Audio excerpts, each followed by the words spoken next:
Hello, this is Kellen on microphone number 1. I have got a late breaking announcement. If you want to enter the contest 2024, you have until January 10th to do so. What is the contest 2024, you say? The contest is a group of people on our Discord who have committed not to buy any board games in 2024. That's crazy, you say. How is that possible? This is a board game podcast. Well, what if I told you that we are paying people not to buy board games? Now, there's a headline. We are paying hundreds of dollars, technically, to the winners of the contest. This is a long-running Discord thing that we're super excited to support. If you want to join the contest 2024, if you're looking to not spend as much money this year, you can go to the contest channel in the Board Game Barrage Discord. You can read the rules. There's a form. You have until January 10th to sign up to join this year's contest. It's always really fun to follow along in the contest channel. Our judges this year are Dirtball, Jana, and Proofpad, so they're going to be the go-tos for this one. But we are really excited to support the contest this year. Those people are crazy, and we are too. They say the truth is the number one stopper. They say you think, but you never want to speak up. They say you're hiding there, you're busy, but what's on your mind, kid? What's on your mind, kid? They say Hello and welcome to the 297th episode of the Board Game Barrage podcast, a great board game podcast about board games, the latest hotness, and how to have fun with your friends, even when you're losing. I am joined by my friends, Mark and Neilan, as we count down the top 50 board games, the greatest board games of all time. It's definitive, it's explicit, it's here. Mark and Neilan, say hi. Hello. Hello. I think I'm the only one who makes it explicit. Makes what explicit? Well, I think it's also adult and unrated. oh yeah. Well, it's not uncensored.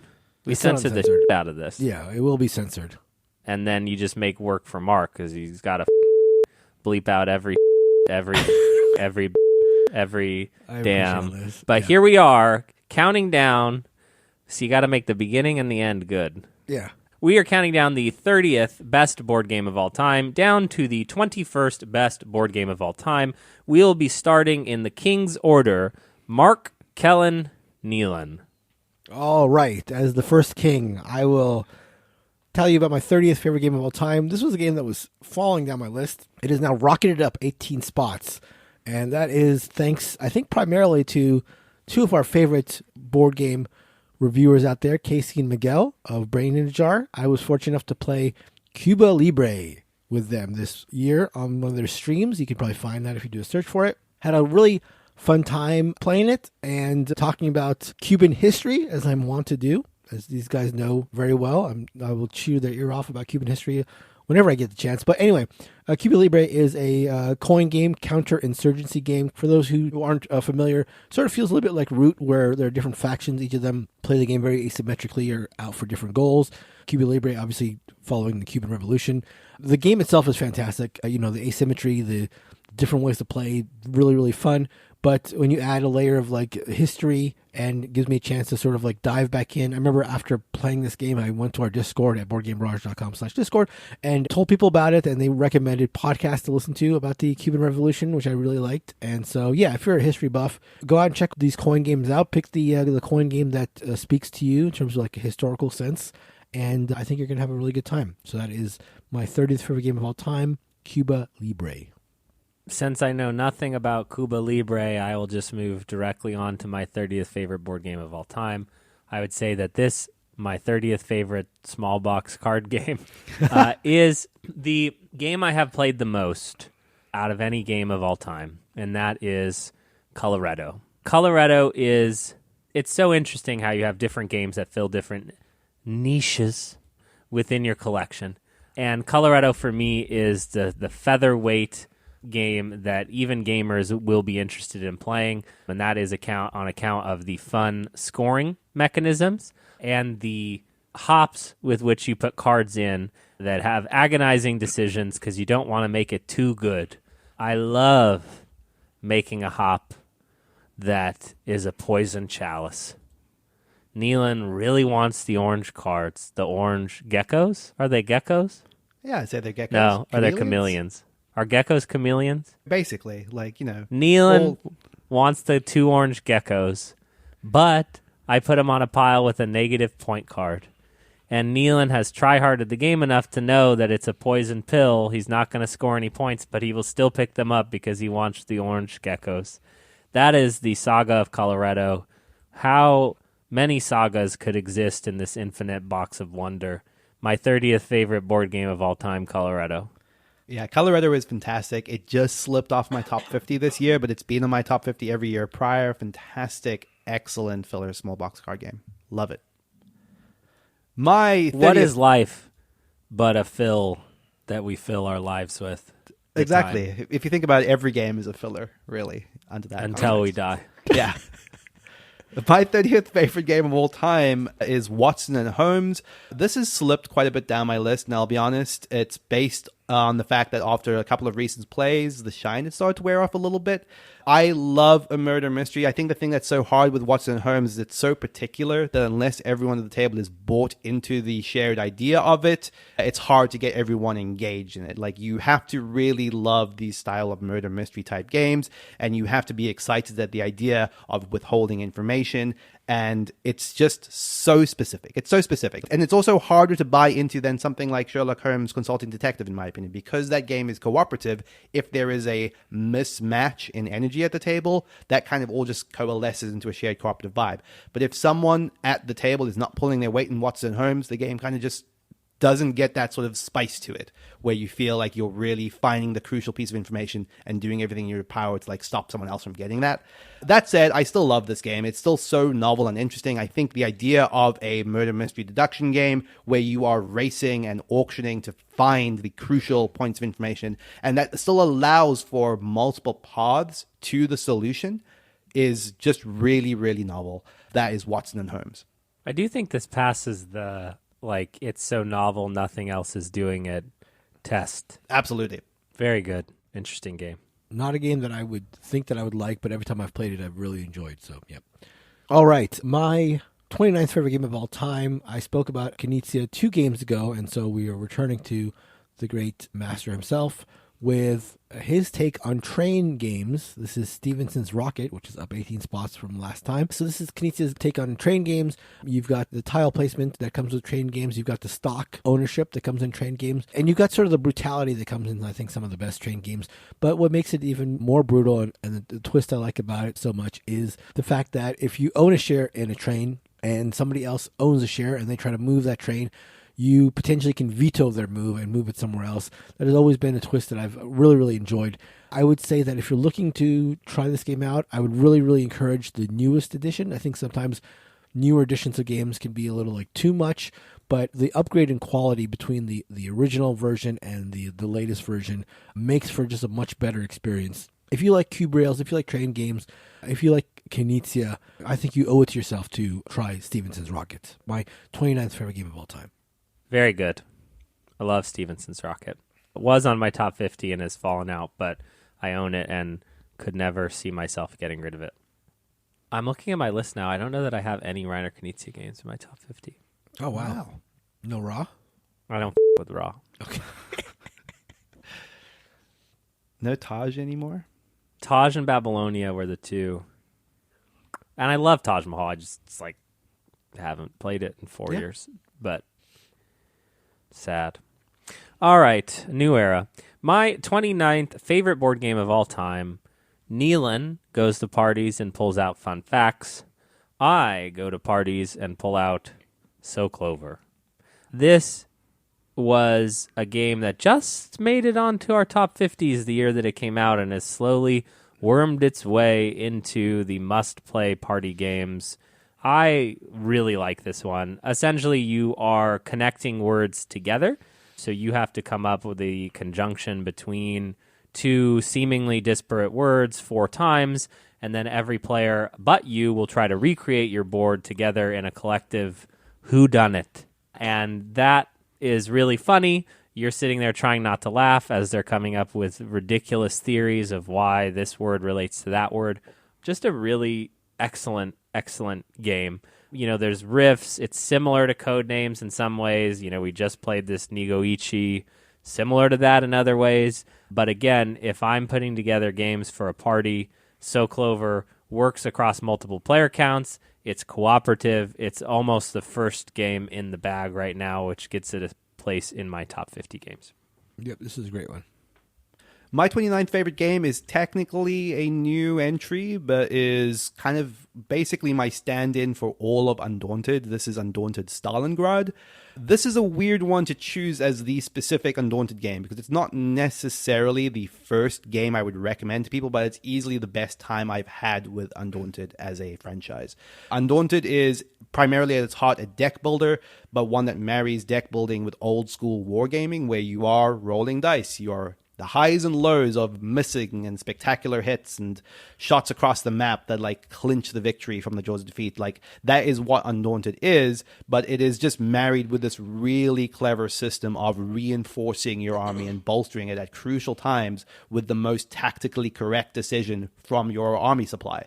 Do you need the snipers right now? Are they going to come in clutch, or do you just need more infantry on the board to like take control points? That is the core decision of Undaunted, and the spice in the dice rolls is just that, just the spice on top of that beautiful core system. Stalingrad takes all of that and it creates this like really, really incredible campaign. This is probably one of my favorite campaign experiences. I loved this. Like it married story and decisions and choices and consequences all together in a way that just worked really, really well.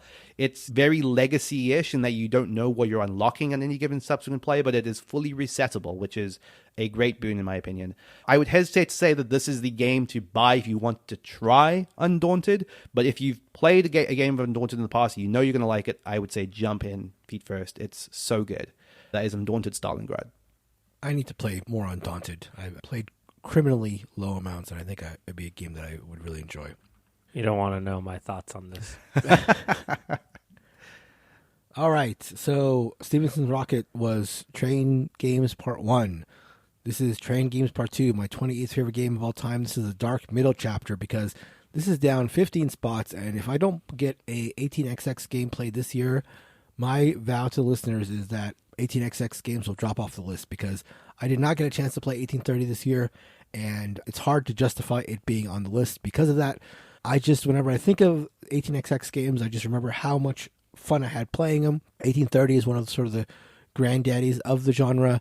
It's got a very dynamic stock market, which I love. It's got the tiling, which I generally don't like in games, but it's done in a way sort of like a Blue Lagoon where you're trying to cut off your opponents from certain spots. You're being very ruthless in how you're placing, which is a part of train games that I've always loved. They do get long, and that's been one of the tough parts about getting them to the table.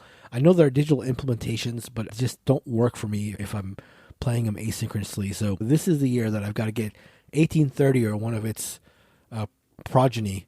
Progeny? Is that the word? Sure. Yeah. Okay, we'll do that. Neil knows. To the table. Yes, I know all about progeny.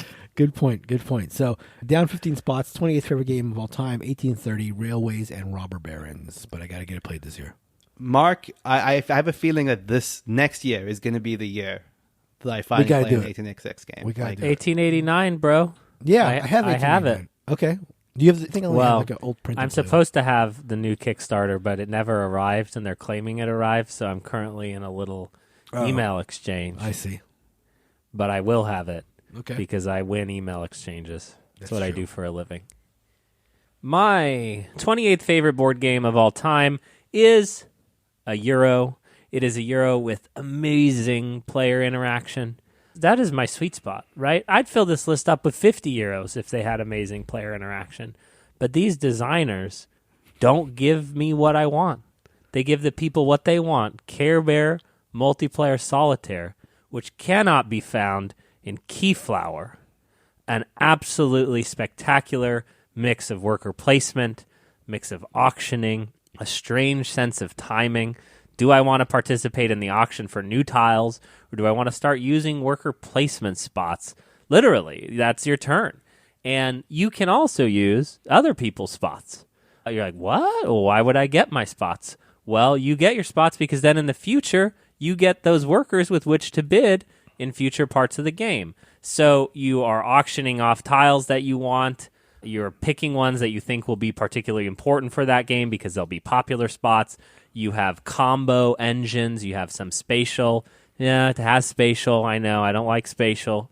People say I don't like spatial. Well, there's spatial here. I'm okay with the spatial in Keyflower, okay? And just love this one. I think it's too mean for the Euroheads, or the true Euroheads among us, but this is one I would never turn down. One that you are likely to get destroyed as a new player, but that is Keyflower, one of my absolute favorite board games of all time. My 28th favorite board game of all time is Gaia Project. I had really hoped to get around to playing Age of Innovation because by all accounts, I think that will end up replacing Gaia Project. I did not get to it this year. But Gaia Project is still my favorite game in the Terra Mystica franchise. This is the sci-fi themed Terra Mystica where the board is more randomized at the start. There's a little bit more of a process at the beginning that breaks you out of Terra Mystica's scripted openings. It does widen out the play space in a little bit. That does make it feel a little bit less tight, which is one of the trade-offs, unfortunately. But it also marries with that this incredibly clever tech tree system where all of the upgrades that you would get in the game of Terra Mystica are now tied to this tech tree system, which both replaces the cult tracks and gives you sort of very hard decisions as to which tech you want to invest in any given game. Gaia Project is kind of like my go-to heavy engine building Euro game. The number of factions that are just in the box alter the gameplay in like radically different ways every game. That is Gaia Project. We had a great game of this, right, Neilan? Oh, yeah, Mark. That game went great. I loved that game we played at Gaia Project. Gosh. It was a great 2 turns before you abandoned it. Yeah. That's on me. That one I'll say is on me. Okay, so this is the third chapter of the train game triumvirate here. We started with Stephenson's Rocket, which was happy, bright start. Then we had the Dark Middle chapter, which was the downfall of 18XX and 1830. But now we have the glory, the newness of a new to the list, 27th favorite game of all time, Tramways. This is a game by Albin Viard, who always comes up with, and again, I'm going to rehash a common theme in my list, where a design that takes tried and true mechanisms and just does them in a weird way. Tramways almost feels like an Age of Steam with this weird deck building aspect to it. Really, really interesting auction where you have to pay to stay in the auction. A deck builder, but you're not really deck building, and you got to play cards that often will hurt you. Just a lot of really, really weird parts of this game. I stayed away from it just because Albin Viard, I think, almost feels like a Friedman Fries to the extreme, where Friedman Fries, his games always feel weird, but I always sort of like know what I'm getting a little bit. Like they feel like games that I have seen or I'll instantly feel somewhat comfortable with. Albin Viard, his games always feel like way out of left field. And so I was a little concerned about Tramways because of that and because of its relative heaviness. But after playing it, really, really enjoyed it. I think if you like train games but don't want to get too trainy, this is... Think about what you're saying as you say it, Mark. Yeah, I am. There's like laying track on the board, but it's done in a very Euro-y way. It's not really like cutting off people with as much impunity as you are in a lot of train games. There's no stocks that you own, but it's got just, again, a really interesting auction, really interesting deck building. So just a really fresh take, I would say, on train-esque games. So that's my 27th favorite game of all time, Tramways, new to the list. My 27th favorite board game of all time is another Euro game with interaction. And this is the code name to get into the secret club of board gamers. That is Hansa Teutonica. It's really good. It's really good and lauded for a reason.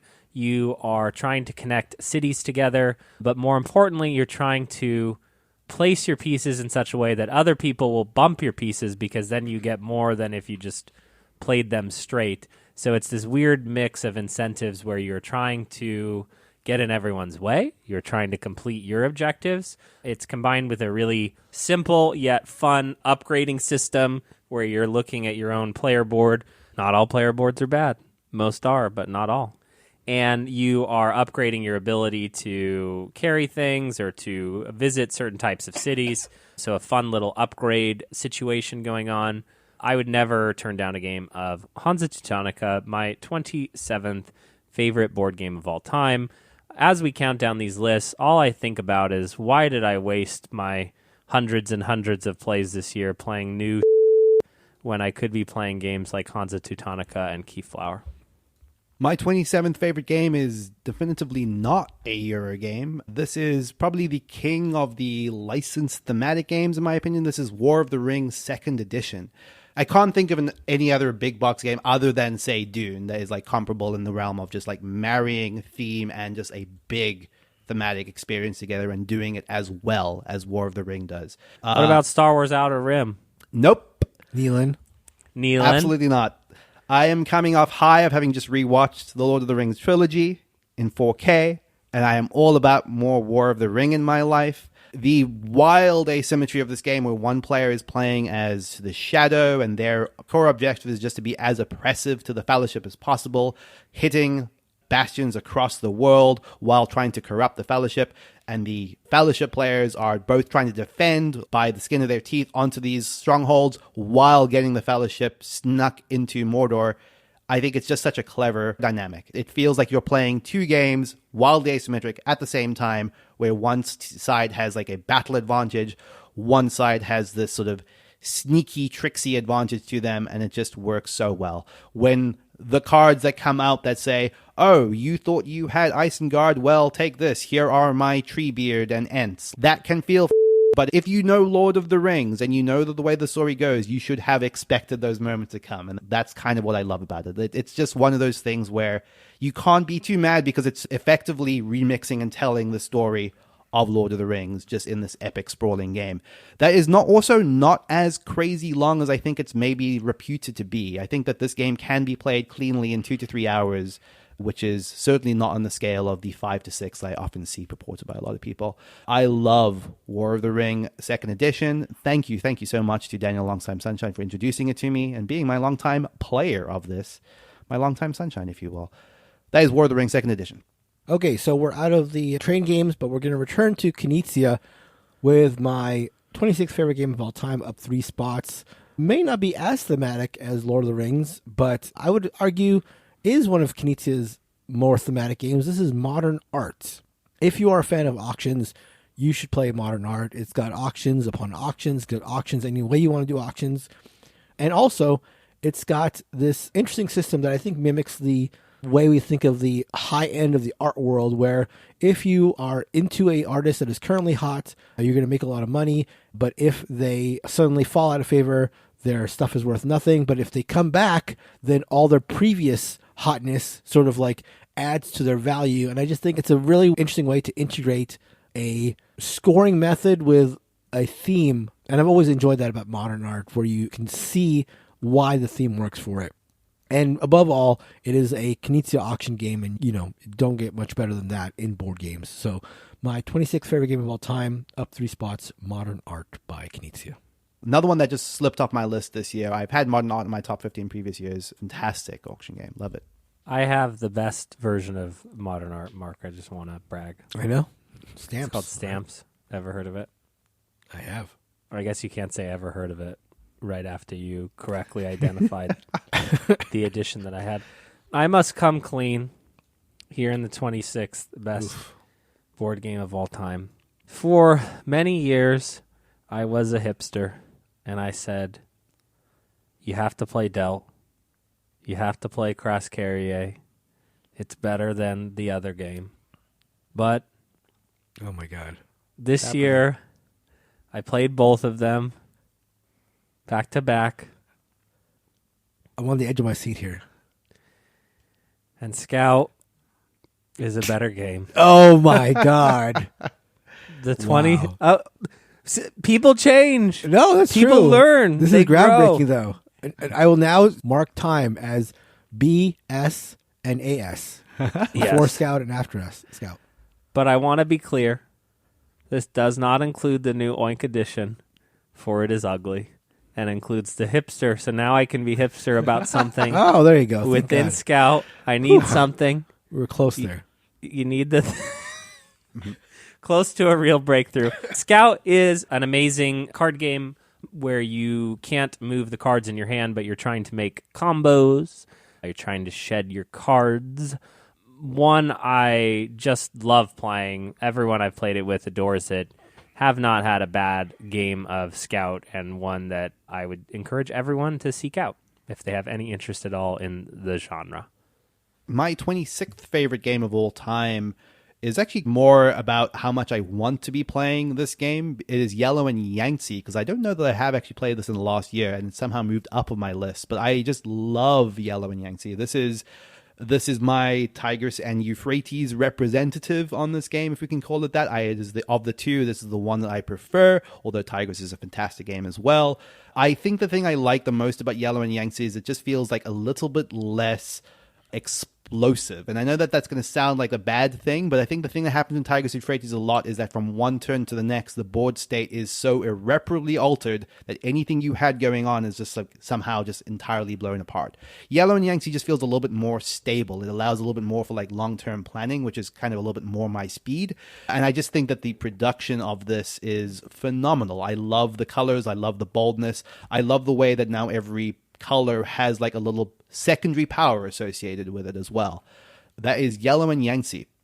My 25th favorite game of all time, while it's down 15 spots, it is a inter-episode double crossover with the Red Tank, with Kellen. He mentioned it, I think, 2 games ago, Hansa Teutonica. This was a game that I stayed away from for a long time when I was early in the hobby because it just looked so boring. Wait, did he mention that this episode? Yeah, what did I say? Intro. Sorry. I thought you said 2 episodes ago. I was very confused. No, two games ago. I think it was his 2 games ago. Anyhow, Yeah. whatever the situation is, he was right, and I am right. Neilan is yet to be right about I'm not in the club. That's right. You're not in the club. You don't know the password. Do you not know the password, Neilan? How are you on the show? I may not know the password. Kellen, did you know he didn't know the password? I thought that was the first thing we did was make sure he knew the password. It's a little self-evident if you look at him. That's true. But Hansa Teutonica, Kellen already talked about it, but feels in a lot of ways to me as like the prototypical dusty old Euro, but done as right as you can get. I mean, it is straightforward rule set, but with a lot of interesting powers and ways to play. I've burnt out a little bit on it, but I think that I definitely need to try out another map. I think, was it Neilan, was it you who said you played another map recently? Yeah, I wouldn't say the Britain map is the one I played that I really liked. I really need to do this because I've played Hansa Teutonica at this point quite a few times, and just need to freshen it up. But a totally fantastic game by Andres Stedding, and you owe it to yourself if you haven't played it to give it a shot, no matter how dusty or old it looks. So Hansa Teutonica, my 25th favorite game of all time, down 15 spots. Classic Carl is classic for a reason, because he has created the best board games that have ever been made ever. He agrees with me that board games don't need boards. He told me that. The 25th best board game of all time is Glory to Rome. It is a tableau-building card game of chaotic powers, of leading and following. Could we say that it invented leading and following? No, because other games did it right before it. But we could say that it's the best leading and following game that exists. And seeing its DNA even in some of the systems in games as new as Arcs. I absolutely love Glory to Rome. This has taken on sort of mythic proportions within the hobby as you can't get this game anymore. There are many ways to print and play this game. I'm sure at some point it will come back out, but I think the company that owns the rights is like out of business. I don't know. This is a Kickstarter disaster, the Black Box edition.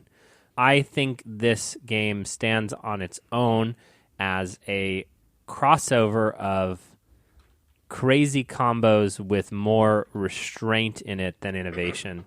I would love to play more Glory to Rome with you guys. Just a lovely card game that punches way above its weight. Glory to Rome. You guys like Glory to Rome? Oh, yeah, I do. I do. I went to the effort of like making my own print and play of it. I've still not played it yet, but I'd liked it a whole lot. I would like to play more of it for sure. That's cool. Yeah, we had some listeners play it. I saw at PAX. So yeah, so good. His second best outing. My 25th favorite game of all time is slipping down roughly maybe 10 spots out of the top 20 to 25 is Scythe. Scythe is always going to be like such a big, important milestone. At least I think of it that way in games, as a game that I just sort of fully embraced. I was on board from that first play. When Kellen was raving about it to me, he was like, Neilan, you got to try this game I love called Scythe. I was like, Kellen, you know what? I don't know that it looks like my jam, but I'll try it. And I loved it. I was just sold by his enthusiasm for it. And I ended up getting my own copy of it, like tracking down all the extras for it. I adored Scythe. I played it out to a huge extent with one of my closest friends, and we played through the entire campaign of it as a 2-player, which isn't even the optimal way to play Scythe, but I just loved it that way as well. But I think I can now acknowledge that it is a game that is more firmly in my past, not one that I'm like champing to return to. That is a game I still love. It's still a very, very incredible, very effective in the realm of Euro, Ameritrash, hybrid, action optimization puzzles. I love Scythe. My number 25 game. To be fair, one of my first memories of Kellen, period, is honestly his enthusiasm about Scythe when the Kickstarter was coming out. I was new to the game group, and I remember him talking up Scythe and being very excited about it. That is a true thing. I like Scythe. Okay, so we're just saying that. That's all we're saying. It's like I just can't like popular things. It is crazy how that's probably the first big Kickstarter hype for me, where like some of the enthusiasm is like, look at all the components I get. Like, look at this artwork. Like, you've never seen a board game like this. And like, definitely felt true, at the time. And now that part of it is not true. There's tons of deluxe editions, though. From a consistency standpoint, like Stonemaier, like no one does it better, I would say. Okay, from a super popular game to a game that has dropped 9 spots, primarily because I have a hard time convincing people to play it. This is my 24th favorite game of all time, Container.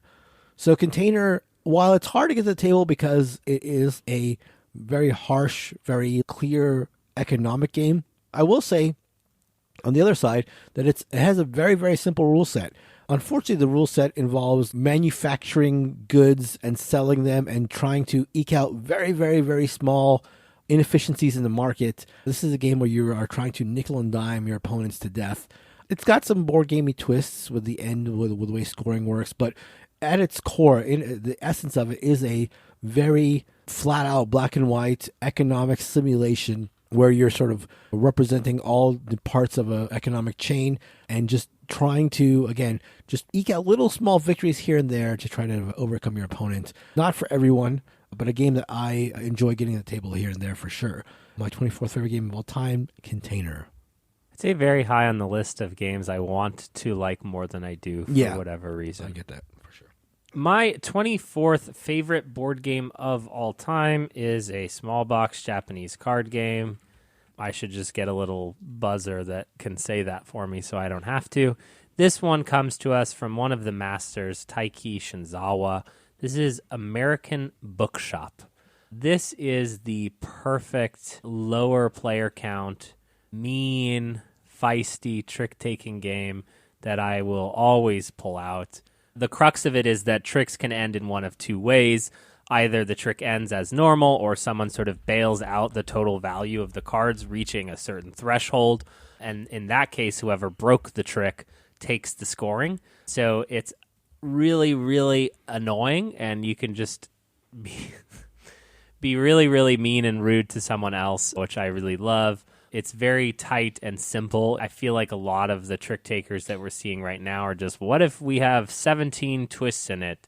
We recently played Schadenfreude, and that one strikes me as like, why wouldn't I just be playing American Bookshop? Personally, I want to play more Schadenfreude. This is not a shot at Schadenfreude. This is a glorification of American Bookshop, and Taiki Shinzawa, one of the best to ever do it, and not the last time you'll hear me say his name on this list. Yes, I have very fond memories of playing this at PAX Unplugged 2 years ago with the gang. I was looking at those games on my game log, and Kellen has a 100% record in games that I was involved in of American Bookshop, so maybe that's why he likes No it. bearing on its placement. My 24th favorite game of all time is Decrypto. I mentioned this last episode is what is basically now my Codenames replacement. This is the word competitive party-esque, I almost hesitate to call it a party game, that I will go to. Decrypto is a bear to explain, but it is effectively you are trying to give clues to your words while not giving away too much information to the opposite team. And I think it works in both of those realms so well. The realm of what is the most creative clue I can give here that is going to help my team? How do I engineer this so I'm not giving any information away? And can we at the same time try to figure out what their words are? You're just playing like multiple games at the same time in a way that feels really, really, really clever in this genre. Nothing kind of gets my like word game brain going more than around a Decrypto does. And nothing really feels quite as tense or as stressful as it, which is kind of why I don't necessarily think of it as a party game. But it is very, very good. That is Decrypto. Do you play this on BGA at all, Neilan? No, I don't like it on BGA. I have played it on BGA, but I don't like it on BGA because I think everything around like the discussion about like it just doesn't work. You know, you need to be able to talk openly with someone, but you can't. So yeah, I don't think it works at all there. Speaking of BGA, my 23rd favorite game of all time is on the list to a large extent because of my plays of it on BGA. This is a lot like Arc Nova, where a game that I liked it fine playing it in person, but it didn't really wow me. Playing it on BGA repeatedly has allowed me to sort of get into the nuance of it. This is La Granja. La Granja would have been on my list last year, but I actually sort of burnt out on it on BGA. I was playing it so much that I sort of felt like I was done with it. But after a long break, I'm back to playing it on BGA again and have really enjoyed it. It has got multi-use cards in a really interesting way. Sort of feels a little bit like Bruges in a lot of ways. Have you played La Granja, Kellen? I don't know if you necessarily would like it. I love it. Oh, you do? Okay. I own it. I think it was on my top 50 last year. Okay. Oh, perfect. Oh, that's my bad. I absolutely love it. It's just maybe on the wrong side of like complicated for what I'd want, but I still like adore it. Okay. Yeah. Because the cards remind me very, very much of Bruges and the way that you can play them in sort of a Euro-y way. I think some people are put off, understandably so, by how tough the resource gathering and the contract fulfillment can be. You really like need to eke things out in order to succeed. But it gives you, again, these multi-use cards, gives you area control, gives you this recipe fulfillment, a lot of stuff to it that I've really enjoyed.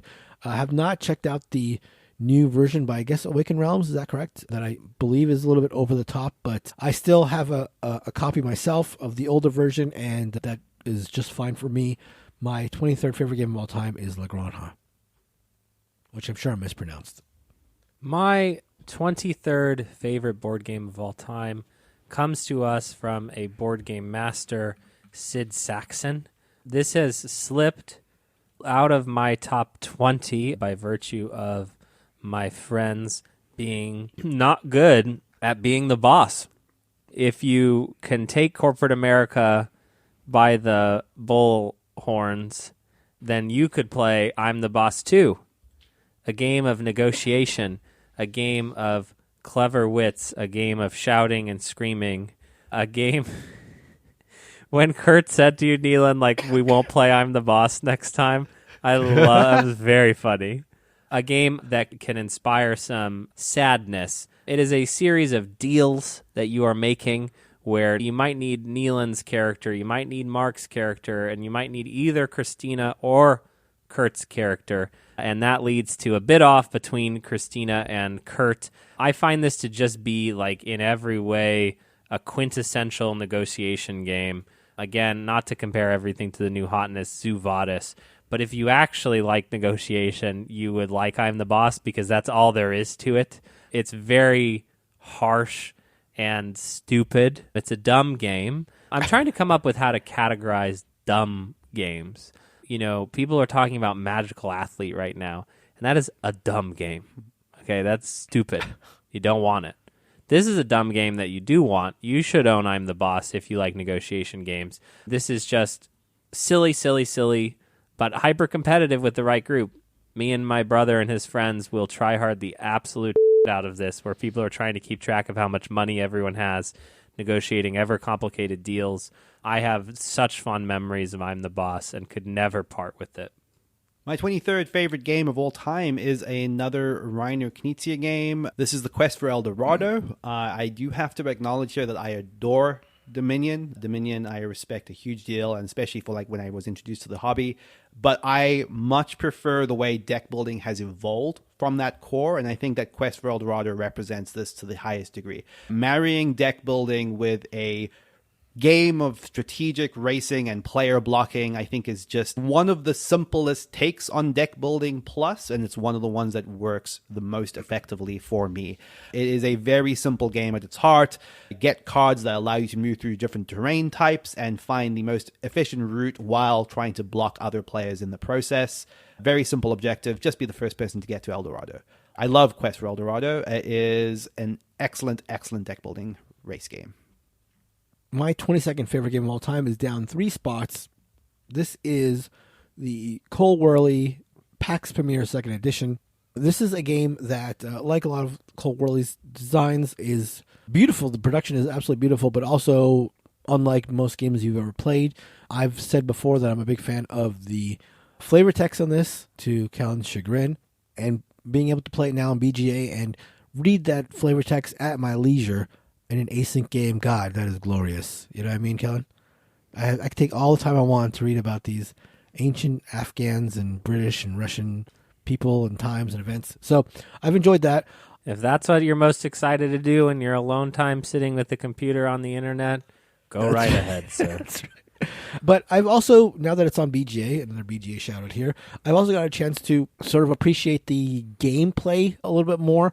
It always sort of felt to me like a lot of Worley's designs, like almost half game, half comment on a historical period or comment on some aspect of culture. But playing it a couple times now on BGA has made me appreciate some of the nuances in the game design, and primarily like the need to be able to pivot from one faction to another. This is a game where, as I've sort of mentioned earlier, there are 3 factions, the Afghans, the Russians, and the British.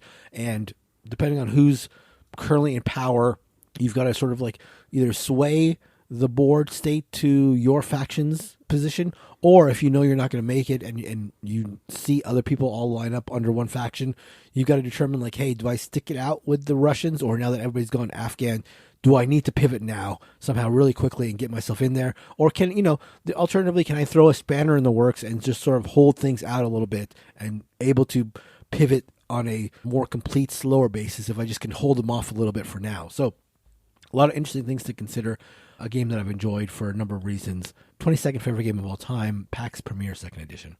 One of the best productions ever made. Yep. Mm-hmm. And I would have a hard time turning down a game if you said, Kellen, this is what I want to do. And it's such an interesting comparison to PAX Porfiriana as well. How so? I'm curious. From just like a cleanliness and, well, like Porfiriana is just like chaos in Mexico, and Porfiriana is like very clean and elegant feeling to me. Like there's a lot going on. It's very the shared incentives, the sort of, do I want to go this way or that way? It's like there's a lot that is shared, but there's even more that is not shared. Interesting. My 22nd favorite board game of all time is perhaps the hardest one I have to place on where it belongs in my top 50.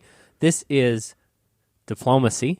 Again, we're comparing event games to small box Japanese games to hipster games that you probably can't even acquire even if you wanted to now. And Diplomacy is a 12-hour long game about killing your friendships, strategically overcoming anyone that stands in your path. And from a novelty perspective, right, what else exists that feels like Diplomacy? The modern board game scene is rife for the 1-hour version of Diplomacy. Someone please make the 1-hour version of Diplomacy. The best thing in Diplomacy, leaving the table, negotiating like you're on an episode of Survivor, coming back to the table and being extremely upset at how things have happened. I want to play this once a year for the rest of my life. I don't know that I can find 6 other people that want to play it once a year for the rest of their life. Here we are, Diplomacy, my 22nd favorite board game of all time. I had a very similarly hard time trying to figure out the right place for my 22nd favorite game of all time, which is Gloomhaven. Gloomhaven is a game that I adored. I think in raw hour count, I would be hard-pressed to think of another game I put more time into. I absolutely loved my time with it. I also know I will never play it again. And if I'm being perfectly honest, Frosthaven has maybe soured me a little bit on it because I'm not liking that nearly as much as Gloomhaven, so that's the more fresh memory in my head. So I think Gloomhaven is just going to continue slipping down this chart. Like Scythe, a game that was incredibly important. It, to some extent, was a huge part of even just getting me through COVID. Like, I carried my Gloomhaven campaign into Tabletop Simulator with the express purpose of continuing it, and that was a huge deal for me. I still think in the dungeon crawl campaign genre, Gloomhaven is still the one to beat. I would highly recommend starting out with something like Gloomhaven Jaws of the Lion if you're at all curious about this. That is a $25 way into the system and readily available at Targets near you. It's great. This is a phenomenon for a reason. It is just such a excellent refinement of what dungeon crawling means in a way that just doesn't feel as Ameritrashy as it used to. You're just not rolling a ton of dice. It just feels a little bit more controlled in how you are working through your character's abilities. That is Gloomhaven, my 22nd favorite game of all time. Unlike these two idiots, I knew exactly where to put Pictomania on my list, the 21st favorite game of all time. I knew exactly where to put it. I had no wishy-washiness. I wasn't concerned. I knew. I saw Pictomania before I even started the list. I'm like, I know Pictomania is going to be 21. I can just build the list around that. Up 6 spots, Pictomania is Vlado... Actually, Neilan, can you say his name? Vlad Kvatil, Perfect. I think. Game of sort of like Pictionary, but on steroids. This is a game where you are drawing something at the same time you're guessing the other player's clues. That in it of itself is enough to make it a fantastic game, just that little bit explanation on its own. But you add to that, what I love is there's a race element where you're trying to do that as fast as possible, which adds even more chaos on an already chaotic premise. And then also the words that you're trying to draw. There are, I think, 6 levels in the game, 6 like words that go from very concrete like cat, dog, to very abstract ideas like the past or democracy, stuff like that. And so the way we've played it in the past is we ramp up, we go from the cat dog cards to the democracy past future cards, and the game just gets more and more intense as you get more and more abstract with the words. Just a great party game, although party is very loose here because some people hate this game in the same way that I think a lot of people hate Anomia, where it like looks like a party game but is actually super high stress and everybody's doing everything all at once and it's just very intense. But I love it. Pictomania, 21st favorite game of all time. Yeah, I don't begrudge anyone for not loving Pictomania. Absolutely, yeah. It's so stressful, but I absolutely love it. And I will say definitively that 21 is not the correct place. I think a sign of things to come, I think. On your list. You guys begrudge me all the time for not liking Pictomania. In fact, I would say that's the nature of our relationship, begrudge. Neilan and I have a crossover to get over our begrudge. He said it earlier, I'll say it now. It is Decrypto, the word party game for parties of nerds. Very stated parties. Decrypto adds everything I love about Codenames combined with the tension and paranoia of not trying to say something that'll give away what we know, of the sort of deducing of what they know about your word. They're trying to guess your word, and you're like, they know that it's flying and that it's blue, but, you know, can we convince them that it's a plane instead of a bluebird with this clue that we're about to give? And that's fun because you say it, and then you like look at them and you're like, desperately hoping you can overhear those idiots talking about what plane company makes blue planes, and you're like, we got them. We got them this time. That is Decrypto. Absolutely worth seeking out if you enjoy word games at all and have not had a chance to play it. It is hard to rank these sort of Clover, Decrypto, Codenames, but I would say if I had to only keep one at this point, it would be Decrypto. Absolutely. This is also a game that, for me, is always synonymous with the Kellen rule of Decrypto, which is, if I'm going to teach you Decrypto, we're just going to play the first round, and you'll get it from there. I'm not going to try to teach you the ins and outs because it's confusing. We're just going to play the first round. That is, in my head, whenever I think of Decrypto, one of my very first thoughts is the Kellen rule of teaching Decrypto. It's born out of anger. No, I know. As many of your, out of just straight... as many of your greatest thoughts are. Well... Wow. I'll have to think about that. No, but I get it. It can be frustrating to teach for sure.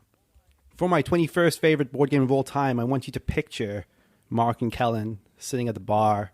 They're sipping their drinks. They're looking around. They're like, "Where's Neilan? Is Neilan here? Does Neilan even know the password to this club? Neilan owns the club.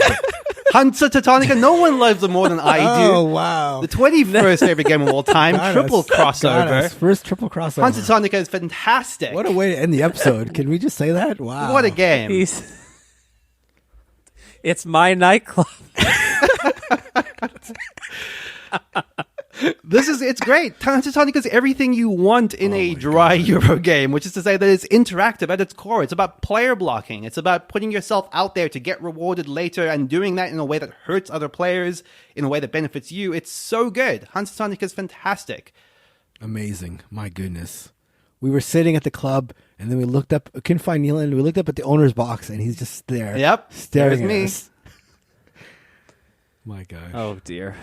That is going to do it for this episode of the Board Game Barrage podcast. We will continue next week. We go week by week as we count down the top 50 board games that have ever existed on this planet definitively and greatly. Thank you all for listening. Thank you to Heart Society for their song, What's on Your Mind, Kid, from their album, Wake the Queens. You can argue with us on Discord about our choices, but you will be wrong. You can email us at boardgamebarrage@gmail.com. You can find us anywhere you want to. Thank you, and good night. Bye-bye. Where's he going with this?